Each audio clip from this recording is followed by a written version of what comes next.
السلام عليكم ورحمة الله وبركاته. أقدم بسم الله جل وقسم وحمدي له حمدا بالدوام مؤسما وسلم تسليما كثيرا قياسما وسلي صلاة تملأ الأرض والسما على من له على العلا متببه. رب اشرح لي صدري ويسر لي أمري واحلل عقدة من لساني يفقه قولي.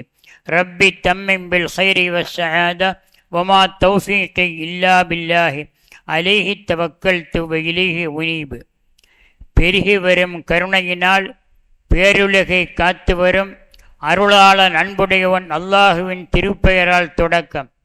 இருட்டினிலே இடறி விழும் இனத்தவர்க்கு இஸ்லாத்தின் பெரு விளக்கை காட்ட வந்த பெருமானார் கண்மணி நாயகம் ஸல்லல்லாஹு அலைஹி வஸல்லம் அவர்களுடையவும் அவர்களின் அன்பு தோழர்கள் அருமை குடும்பத்தார்கள் அவர்களின் புனிதமிக்க பாதையிலே வாழ்ந்த புண்ணிய பூமான்கள் அனைவரின் ஆத்ம ஆசையினை மனம் மொழி மெய் ஆத்மாவினால் வேண்டி விரும்பியவனாக தொடர்கின்றேன்.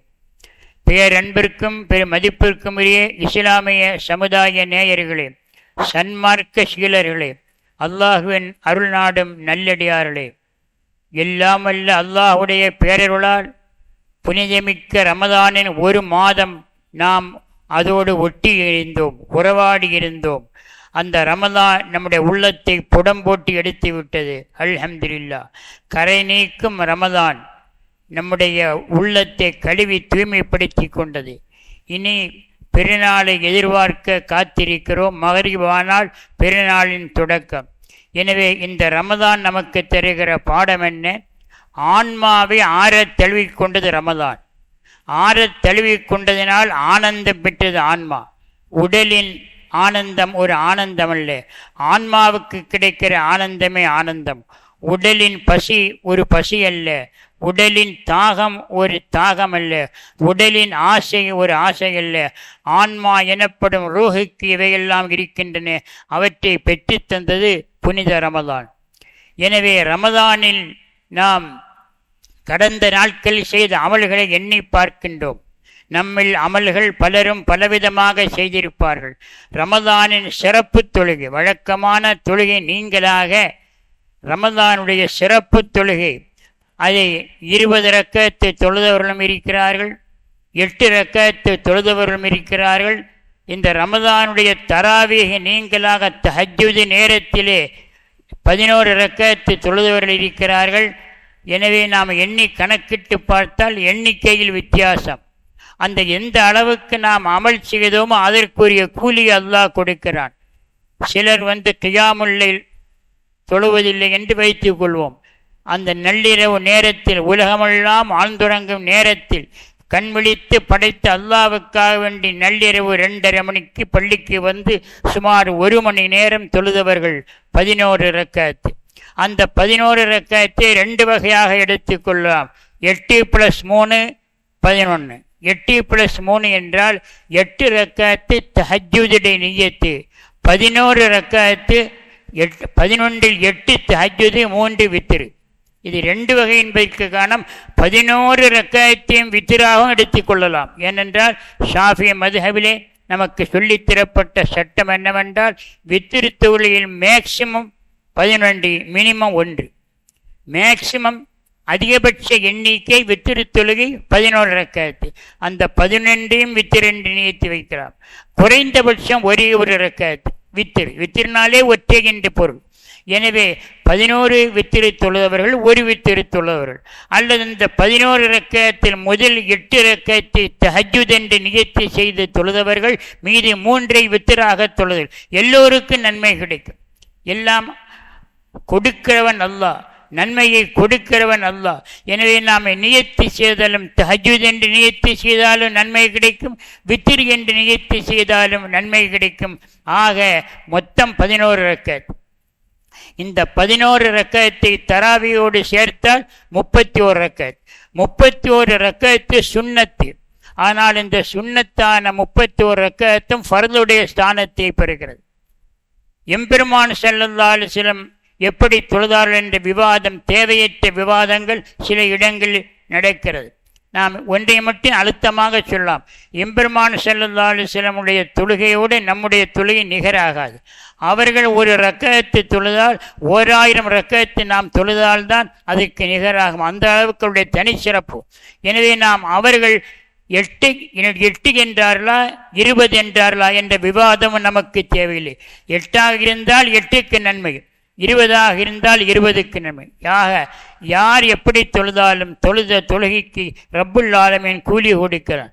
நோன்பை பற்றி அவன் சொல்லும்போது, நோன்பு எனக்கு சொந்தம், அதற்கு நானே கூலி கொடுப்பேன். ஏன் தொழுகைக்கு வேற நபரா கூலி கொடுப்பார்கள்?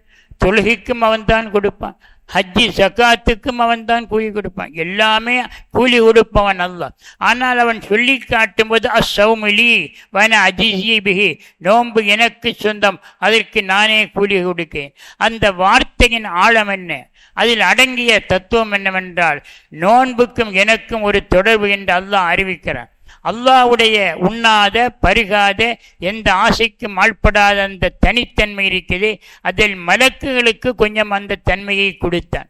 மலக்குகளும் உண்ண மாட்டார்கள், பருக மாட்டார்கள், அவர்கள் ஆணுமல்ல பெண்ணுமல்ல, ஆசைக்கு அப்பாற்பட்டவர்கள். எனவே மலக்குகளுக்கு அந்த தன்மையை கொடுத்தால் மனிதனுக்கு பசி இருக்கிறது, தாகம் இருக்கிறது, ஆசை இருக்கிறது, எல்லாவற்றையும் அல்லாஹ்வுக்காக அர்ப்பணித்து விட்டான், அல்லாஹ்வுக்காக எல்லாவற்றையும் அகற்றி விட்டான்.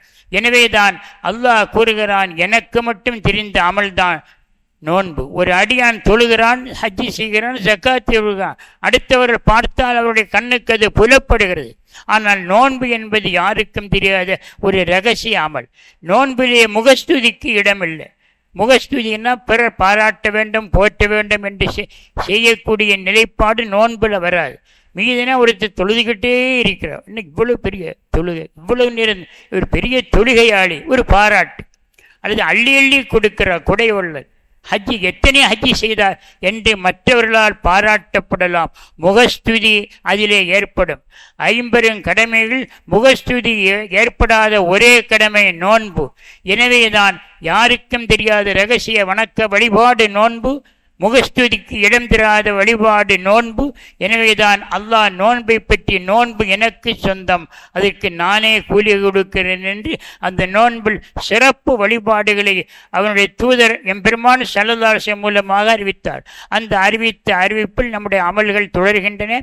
20 ரக்கஅத்து தராவி, 8 ரக்கஅத்து தராவி. 8 ரக்கஅத்து தராவி தொழுவதை நாம் குறை சொல்ல வேண்டிய அவசியம் இல்லை. உதாரணமாக பாக்கெட்டில் எவ்வளோ பணம் இருக்குது அவ்வளோதான் பர்ச்சேஸ் பண்ண முடியும். மார்க்கெட்டுக்கு போகிறோம், ஷாப்பிங் போகிறோம், ஒருத்தர் 10,000 ரூபாவோட ஷாப்பிங் பண்ணுறார், ஒருத்தர் 20,000 ரூபா கொண்டு போகிறார். 10,000 பணத்தோடு மார்க்கெட்டிங் போனவர், ஷாப்பிங் போனவர் அதற்கான பொருளை வாங்குவார். இல்லையே அவரிடத்தில் 8,000 5,000 தானே அதற்கேற்ற பொருள். பாக்கெட்டில் எவனோ மணி இருக்கிறதோ அதுக்கு தகுந்தவர் பர்ச்சேஸ் வேறுபடும். அதே போல நம்முடைய கல்வி என்கிற பாக்கெட்டில் எவ்வளவு தொழுகைய ரக்கஅத்துகளை சேகரித்து அல்லாஹ்வுடைய முன்னிலையில் நாளை போகிறோமோ அதற்கேற்ற கூலி. 20 தொழுதவர்களை பார்த்தீங்க, எக்ஸ்ட்ரா 12 ஏன் தொழுதான்னு அல்லாஹ் நிச்சயமா கேட்க போவதில்லை. 8 ரக்கஅத்து தொழுதவர்களை பார்த்தீங்க 12 விட்டு விட்டா என்று அல்லாஹ் கேட்க போவதில்லை. ஃபர்துக்கு தான் ஃபிக்ஸட். ஃபர்துல ஒன்றை கூட்ட முடியாது, குறைக்க முடியாது. உதாரணமாக மகரிப் என்ன 3 ரக்கஅத்து, நான் 4 தொழுறேன் என்று சொன்னால் ஆல் அவுட், எல்லாம் அவுட் ஆஃப் ஆர்டர். 3ன்னா 3 தான். சுபகு என்ன 2 ரக்கஅத்து, நான் 4 தொழுகிறேன். ஒருத்தர் சுபகு 2ல் எனக்கு உடன்பாடு இல்லை, நான் 4 தொழுகிறேன். அல்லது மகரிபு 3ஐ 4 ஆக்குறேன்னு சொன்னால் அது அவுட் ஆஃப் ஆர்டர், அது நிராகரிக்கப்படும். ஏன்னா ஃபர்து ஃபிக்ஸட். ஆனால் சுன்னத்தை பொறுத்தவரை நாம் 1 ரக்கஅத்து வித்திரு தொழுதாலும் நன்மை, 11 ரக்கஅத்து வித்திரு தொழுதாலும் நன்மை. எம்பெருமான் ஸல்லல்லாஹு அலைஹி வஸல்லம் அவர்கள் அறிவித்த அறிவிப்பின்படி மேக்சிமம் மினிமம் அளவிடப்பட்டது. எனவே யார் எத்தனை ரக்கஅத்து தொழுதாலும் அதற்குரிய பயன்பாடை நாளை மறுமையிலே பெறுவார்கள். கொஞ்ச நாளுக்கு முன்னால், சில ஆண்டுகளுக்கு முன்னால் விவாதம் நடந்தது. ஆலிமங்களுக்கு மத்தியிலே விவாதம், வீடியோக்கள், விளம்பரங்கள் விவாதம். 8ஆ 20ஆ? நான் அப்போதே சொன்ன இது தேவையற்ற விவாதம். 8ஆ 20ஆ என்பது ஒரு விவாதமே இல்லை.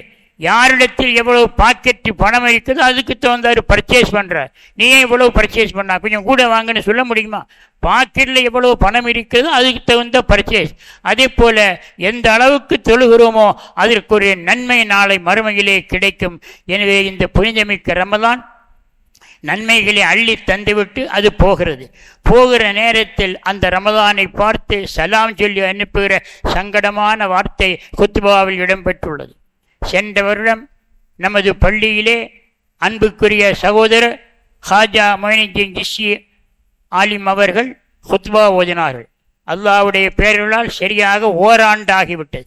சென்ற ரமதான் கடைசி வெள்ளிக்கிழமையில் அவர்கள் சலாம் சொல்லி ரமதானை வெளியனுப்பி வைத்தார்கள். கரெக்டாக ஓராண்டாகி இந்த வெள்ளிக்கிழமை ரமதானை சலாம் சொல்லி வெளியனுப்பி வைக்கப் போகிறார். இந்த சலாம் சொல்லுகிற தத்துவம் என்னவென்றால், ரமதான் அல்விதாயா ஷஹர ரமதான், விடை பெறுகிறாயே விடை பெறுகிறாயே, போகிறாயே போகிறாயே புனித ரமதானே நீ போகிறாய் என்று வழியனுப்புகிற காட்சி இருக்கிறது. அஸ்ஸலாமு அலைக்கும் யா ஷஹர ரமதான் என்று தொடர்ந்து பல வாசகம் ரமதானுடைய தன்மைகளை சொல்லி, மன்னிப்பின் மாதமே, மகத்தான வேதம் வந்த மாதமே, அஃபோ குஃப்ரான் எனும் அந்த இறை பொருத்தத்தின் மாதமே, தராவீஹுடைய மாதமே, ஃபித்ர் சதக்கா ஜக்காத்தின் மாதமே என்று எல்லா தன்மைகளும், அந்த தன்மைகள் நமக்கு தெரியும். அதற்கு சலாம் சொல்லி அனுப்புகிறாள். இப்போது வழி அனுப்பும் இந்த விதா, அதாவது அல் ஜும்மத்துல் விதான்னா ஃபேர்வெல் ஃப்ரைடே, ஆங்கிலத்திலே மொழிபெயர்த்தால் ஃபேர்வெல் ஃப்ரைடே, வழி அனுப்பும் வெள்ளிக்கிழமை. எனவே இந்த சலாமிலே ஒரு காட்சியை நாம் எண்ணி பார்க்கிறோம். கணவனும் மனைவியும் திருமணம் முடித்து 1 மாத காலம் 2 மாத காலம் இன்பமாக வாழ்ந்து ஒரு நாள் பயணத்தில் விடைபெறுகிறார். கணவன் வெளிநாட்டுக்கு செல்வதாக வைத்துக் கொள்வோம், அல்லது வெளி ஊருக்கு செல்வதாக வைத்துக் கொள்வோம். திருமணம் முடிந்து ஆனந்தத்தை பகிர்ந்து கொண்ட பிறகு கணவன் புறப்படும் போது மனைவி வழி அனுப்புகிறாள். மனைவி வழி அனுப்பும் போது அந்த தந்தை தாய் வழி அனுப்புவார்கள், உடன் பிறந்த சகோதரர் வழி அனுப்புவார்கள், உச்ச துணைவி வழி அனுப்புவார். ஆனால் இந்த வழி அனுப்பில் வித்தியாசம் உண்டு. காக்கா தம்பி வழி அனுப்பும்போது போயிட்டு சாதாரணமாக அனுப்புவாங்க. வாப்பா மகன் வழி அனுப்பும்போது கொஞ்சம் சோகம் இருக்கும். அதே நேரத்தில் மனைவி வழி அனுப்பும்போது எவ்வளவு ஃபீலிங், எவ்வளவு உணர்வு. முதலில் வீட்டை விட்டு வழி அனுப்புவது, வீட்டை விட்டு மாப்பிள்ளை வெளியே அடிக்கடித்து வைத்து வாகனத்தில் ஏறும்போது ஒரு கட்ட வழி அனுப்பல். 2வதாக ஏர்போர்ட்டுக்கு சென்றடைந்து எல்லாம் முடிந்த பிறகு விடை வரும்போது வழி அனுப்பல். கடைசியில் அந்த ரன்வே நோக்கி விமானமே புறப்படும் இட நோக்கி புறப்படும் போது அங்கே ஒரு டாட்டா. அதிலும் வழி அனுப்பக்கூடிய அண்ணன் தம்பி மாமன் மச்சான் உறவினர்கள் அனுப்புவதற்கும் மனைவி அனுப்புவதற்கும் வித்தியாசம் இருக்குது. கடைசியில் ஃப்ளைட்டில் ஏறி அந்த கதவு சாத்துவதற்கு முன்னால் ஸ்டெப்ஸில் இருந்து கை காட்டுகிறாரே, அந்த கடைசி தருணத்தில் நாம் எண்ணி பார்க்கிறோம் எவ்வளவு வேதனை இருக்கும் மனைவிக்கு, எவ்வளவு சோகம் இருக்கும் கணவனுக்கு. 2 பேருக்கும் வேதனை இருக்கும். ஆனால் ஒன்று தெரிந்து கொள்ள வேண்டும், இந்த கணவன் போகிறானே, நாம் வழி அனுப்ப போகிறோமே, இந்த கணவன் திரும்பி வருவாரா வரமாட்டாரா என்ற ஒரு ஏக்கம் ஒரு காரணமாக இருக்கலாம். ஆனால் ரமதானை பொறுத்தவரை இந்த வருடம் ரமதான் வந்தது, புறப்பட்டு செல்கிறது. ஆனால் இன்ஷா அல்லாஹ் ரமதான் அடுத்த ஆண்டு கண்டிப்பாக வரும். ஆனால் அதுதான் முக்கியம், அந்த ரமதான் வரும். அந்த ரமதானை வரவேற்க நாம் இந்த உலகத்தில் இருப்போமா? நெறிநல் உளநொருவன் இன்றில்லை என்பது உலகம் என்று இந்த உலகத்துக்கு ஒரு விளக்கம் சொல்வார்கள். நேற்றிருந்த மனிதர் இன்றைக்கு இல்லையே, இப்பதானே பார்த்த மௌத்தாகிட்டாரே என்று அந்த சோகத்தின் வெளிப்பாடு மரணத்தின் போது தெரிகிறது. எனவே நேற்றிருந்தவர் இன்றைக்கு இல்லையே என்ற இந்த உலகத்தில் சென்ற ரமதானில் இருந்தவர் இந்த அடுத்த ரமதானில் எப்படி இருப்பார்கள் சொல்ல முடியாது. இதுதான் உலகத்தின் நிலைப்பாடு. எனவே ரமதானே நீ போகிறாய், நிச்சயமாக அடுத்த ஆண்டு நீ திரும்பி வருவாய். ஆனால் வருகின்ற உன்னை வரவேற்புக்கு நாங்கள் இந்த உலகத்தில் உயிரோடு இருப்போமா? அதுதானே நம்முடைய பிரச்சனை. உலகத்தினுடைய நிலையாமை தத்துவத்தை தெரியாதவர்கள் இல்லை. நிலையாமை என்பது குர்ஆனில் கூறப்பட்டது, எல்லா வேதங்களிலும் கூறப்பட்டது, தமிழ் மறைகளிலும் கூறப்பட்டது. நிலையாமை என்று ஒரு 10 பாடலில் வள்ளுவர் கூட சொன்னார். ஆக நிலையாமை இது எல்லோருக்கும் தெரிந்த உண்மை. ஆனால் அந்த நிலையாமை ரமதான் வருவது நிச்சயம். ஆனால் அதற்கு வரவேற்பதற்கு நாம் இருப்போமா இல்லையா என்ற அந்த வேதனையோடு ரமதானை வழி அனுப்புகிற காட்சி தான் ஜும்மாவில் சலாம் சொல்லப்படுகிறது. அடுத்த ஒரு கட்டம் இருக்குது. இன்றைக்கு மக்ரிபு தொழுகை, அந்த மகரிபு இன்றைக்குள்ள அசரு தொழுகையிலே நமக்கு ஏற்படுகிற ஃபீலிங், அந்த ரமதானை வழியனுப்பும் வேதனை அசரோடு மகரிபுக்கு கொஞ்சம் முன்னால் ஒரு 2-3 நிமிடங்களுக்கு முன்னால் ஒரு அனுப்புதல். ஆக வெள்ளிக்கிழமை என்ற கண்ணோட்டத்தில் இந்த அனுப்பல். ஆனால் இந்த ரமதான் கொஞ்சம் விடைபெறும் நேரத்தோடு நெருங்கி வந்தது. ஏன்னா நமக்கு அடுத்த நாளைக்கே பெருநாள், ஒரு 5 நாளைக்கு முன்னால் ஜும்மா வந்து அப்போதும் வழி அனுப்புது. ஆக வழி அனுப்புதல் என்பது எப்போதும் இருக்கிறது. இப்போ இடைவேளை நமக்கு ரொம்ப கம்மி தான். இன்றைக்கு மகரிபில் பெருநாள் வரும்போது இடைவேளை கம்மி. ஆக வழி அனுப்புகிறவர்களுக்கும் வழி அனுப்பப்படுபவர்களுக்கும் உள்ள பாசம், நேசம், நெருக்கம் இருக்கிறது.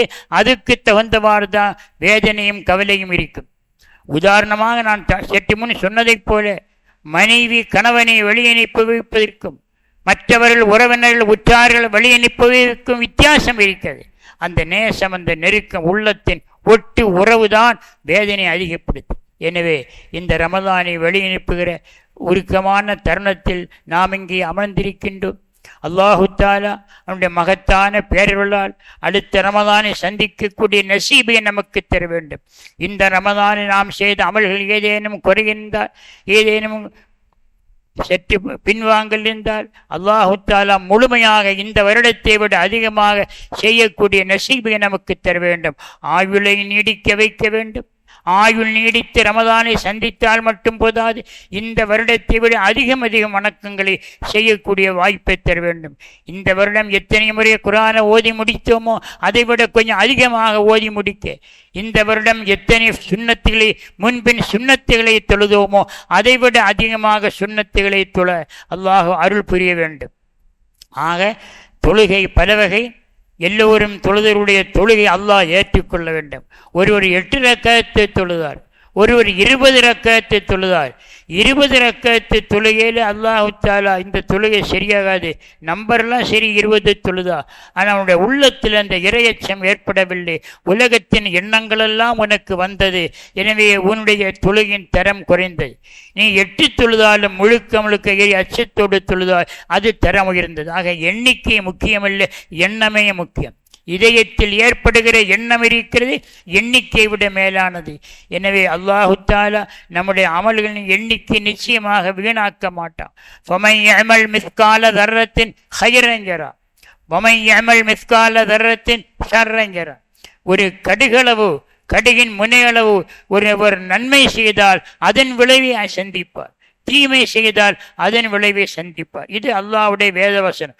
எனவே எத்தனை ரக்கத்து தொழுதோமோ அதுக்கு சமமான இறையச்சத்தோடும் ஈடுபாட்டோடும் இருந்தால் அதற்குரிய கூலி வித்தியாசம். 8 தொழுதவர்களுக்கும் 20 தொழுதவர்களுக்கும் அல்லாஹு தாலா வித்தியாசத்தை வைத்திருப்பான். தொழுகைக்கு ஏற்ற நன்மை எண்ணிக்கை. ஆனால் எண்ணமும் எண்ணிக்கையும் ஒத்திருக்க வேண்டும். நான் சற்று முன் சொன்னதைப் போல எண்ணிக்கை அதிகம், ஆனால் தொழுகையில் எண்ணமெல்லாம் திசை மாறி கிடக்கிறது. அப்படி இருந்தால் அதில் பயனுள்ள களங்கமற்ற எண்ணத்தோடு படைத்த ரப்பை வணங்குகிறோம் என்ற புனித எண்ணத்தோடு நாம் தொழுதால் நிச்சயமாக அல்லாஹுவால் அங்கீகரிக்கப்படும். பெருநாள் நாளைக்கு மகரிபிலிருந்து பெருநாள், நாளைக்கு பள்ளிக்கு புறப்பட்டு வருவோம். அந்த நேரத்தில் மலக்குகள் வாசல் நின்று நம்மை வரவேற்பார்கள். எப்படி சொல்வார்கள்?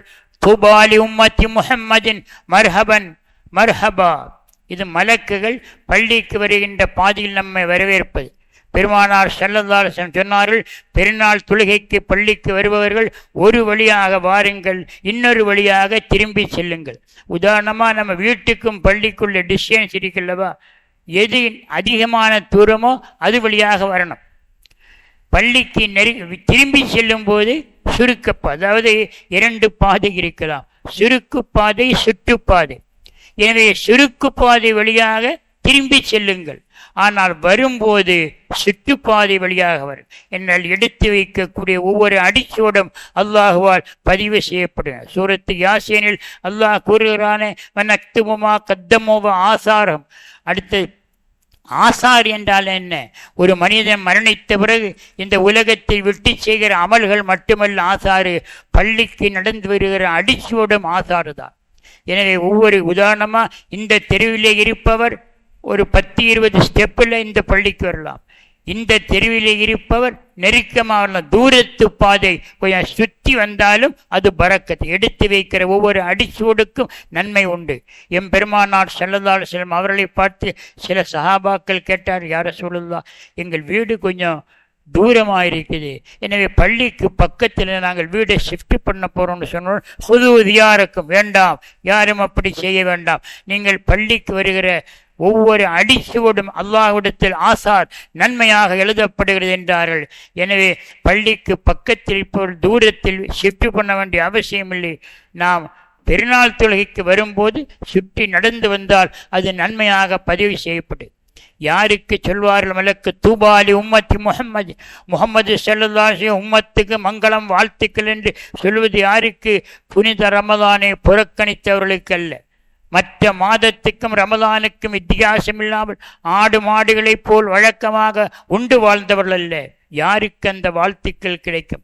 ரமதானின் மகத்துவத்தை புரிந்து, ரமதான் சிறப்புக்குரியவது, காற்றுள்ள போதே தூற்றிக்கொள், ரமதான் இருக்கும் போதே அமல்களை அதிகமாக செய்து கொள், ஆடிப்பட்டம் தேடிவது என்பார் விவசாயிகள். ஆடி மாதத்தில் பயிர் செய்தால் அதிக மகசூல், அதே போல் ரமதானில் பயிர் செய்தால் மறுமையில் அதிகமான மகசூல் கிடைக்கும். எனவே ரமதானுடைய மகத்துவத்தையும் சிறப்பையும் உணர்ந்து யாரெல்லாம் அமல் செய்கிறார்களோ அவர்களுக்குத்தான் மலக்குகள் சொல்வார்கள், பெருநாளுக்கு வரும்போது உம்மத்து முஹம்மது ஸல்லல்லாஹு அலைஹி வஸல்லம் அவருடைய அங்கத்தினே உங்களுக்கு மங்களம் வாழ்த்து. மற்றவர்களுக்கெல்லாம் அவருடைய பயன் பெருநாள் அல்ல. ஒரே வரியில் நிறைவு செய்கிறேன். பெருநாள் என்பது மட்டனுக்குள் மட்டுப்படுத்தப்பட்டதில்லை, சிக்கனுக்குள் சிக்கிக் கொண்டதல்ல, புத்தாடைக்குள் புகுந்து கொண்டதில்லை. இதெல்லாம் புறக்கோலம். ஆனால் அல்லாஹ்வுடைய ரசூல் ஸல்லல்லாஹு அலைஹி வஸல்லம் சொன்னார்கள், பெருநாளுக்கு குளித்து விட்டு உங்களை இழிக்கிற ஆடைகளை, உயர்ந்த ஆடைகளை அணிந்து நறுமணம் பூசி வாருங்கள். அந்த மூன்றும் சுன்னத்து. எனவே குளித்தல், உயர்தர் ஆடை இருப்பது உயர்ந்த ஆடை, நறுமணத்தோடு வாருங்கள். மற்றபடி ஆடையின் பகட்டு முக்கியமல்ல. வலிபாசு தக்வா ذلك خير, வலிபாசு தக்வா ذلك خير. அல்லாஹ் குர்ஆன் தக்வா என்ற ஆடை இருக்கிறது, எல்லா ஆடையை விட மேலான ஆடை. நீ எங்கிருந்து வானா, என்ன விலை, அதல்ல, அது பெண்கள் பேசுகிற பழக்கம். இறையச்சம் என்ற ஆடை இருக்கிறது, அது நம்முடைய இதயம் அணிய வேண்டும். இறையச்சம் என்ற ஆடை இதயம் அணிந்தால் நாம் அணுகின்ற ஆடைகளை விட மேலானது சாது தக்வா. அதையும் அல்லாஹ் சொல்றான். தக்வா என்ற உணவு இல்லாமல் அல்லாஹ் இந்த புனித மாதத்தில் இதை நன்மையால் பெற்றவர்களா, இந்த புனிதமான அமல்களால் நன்மை பெற்றவர்களாக, இறையச்சம் பெற்றவர்களாக, ரமலான் உள்ளங்கள் புடம்போடப்படுகிற பாக்கியம் பெற்றவர்களாக அல்லாஹ் நம்மை ஆக்கியருள்வானாக. மலக்குகள் நமக்கு வாழ்த்தி சொல்லக்கூடிய நசீபை, வாய்ப்பை அல்லாஹ் தருவானாக. அடுத்த ரமதானை நீடித்த ஆயுளோடு நல்ல ஆரோக்கியத்தோடு வாழ்ந்து சந்தித்து இந்த ரமதானை அடுத்த ஆண்டு மீண்டும் சந்தித்து அமல்களை மேலும் மேலும் அதிகம் செய்யக்கூடிய நசீபை எல்லாம் அல்லாஹ் நம் அனைவர்களுக்கும் தந்தருள் புரிவானாக. ஆமீன் யா ரப்பல் ஆலமீன். வ ஆஹிர் தஅவானா அனில் ஹம்துலில்லாஹி ரப்பில் ஆலமீன். அஸ்ஸலாமு அலைக்கும் வ ரஹ்மத்துல்லாஹி வ பரகாத்துஹு.